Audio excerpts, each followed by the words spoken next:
մեր բանակը ամեն ամիս, ամեն տարի կատարելագործվում է, դառնում է ավելի մարտունակ, ավելի կազմակերպված, ավելի կառավարելի և ավելի կարգապատ։ Այն, ինչ որ մենք ունենք, բավարար է, որպեսզի մեր հավանական հակառակորդին գործարար հարված հասցնենք։ Արցախում նման հայտարարությամբ հանդես է եկել Հայաստանի Հանրապետության նախագահ Սերժ Սարգսյանը բանակի զորավարժությունների ավարտից հետո։ Նախագահը շեշտել է, որ մենք չենք բավարարվելու դրանով, մշտապես ավելացնելու ենք մեր զինված ուժերի կարողությունները, հնարավորություններն ու սպառազինությունը, որովհետև հարևան հանրապետությունում շատ մտահոգիչ զարգացումներ են տեղի ունենում։ Հակահայկականությունը դարձել է պետական քաղաքականություն։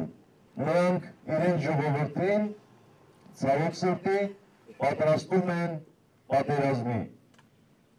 Մենք ընդհակառակը մեր ժողովրդին պատրաստում ենք խաղաղության, մենք մեր ժողովրդին բացատրում ենք խաղաղ ճանապարհով խնդրի լուծման կարևորությունը, մենք հրապարակավ ասում ենք, այո, մենք պատրաստ ենք փոխզիջումների և պատրաստ ենք գնալ խնդրի լուծմանը, եթե կորոշվի Լեռնային Ղարաբաղի Հանրապետության վերջնական կարգավիճակը, այսինքն Լեռնային Ղարաբաղի բնակչության անվտանգության խնդիրը։ Սա մեր ճանապարհն է, ասել է հանրապետության նախագահն ու ավելացրել, որ այլ ուղի չունենք, իսկ մեր բանակն ամեն ամիս, ամեն տարի կատարելագործվում է։ Սերժ Սարգսյանի խոսքով բոլոր ձախորդությունները, բոլոր խնդիրները, որ ծագում են, ադրբեջանցիները կապում են հայերի հետ։ Այստեղ ներկայ մարտական ընկերները շատ լավ հիշում են, ավագ տարիքի սպաները շատ լավ հիշում են, թե ինչպես 92 թվականի սկզբներին,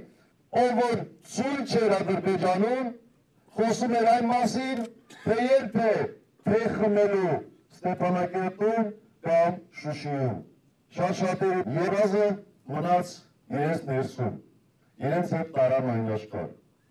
Այն ժամանակ էլ էր նրանց թվում, թե նրանք շատ ուժեղ են, թե նրանք կարող են խնդիր լուծել, այն էլ կարճ ժամանակում։ Մենք երբեք չենք ցանկացել պատերազմել, շարունակել է նախագահը, բայց այն ժամանակ ուղղակի պարտադրված էինք պաշտպանել մեր հայրենիքը։ Եթե պահը գա, եթե մեզ պարտադրեն, ապա այս անգամ մեր հարվածը պետք է լինի կործանարար և վերջինը։ Գայանե Ավետիսյան, Երկիրն այսօր։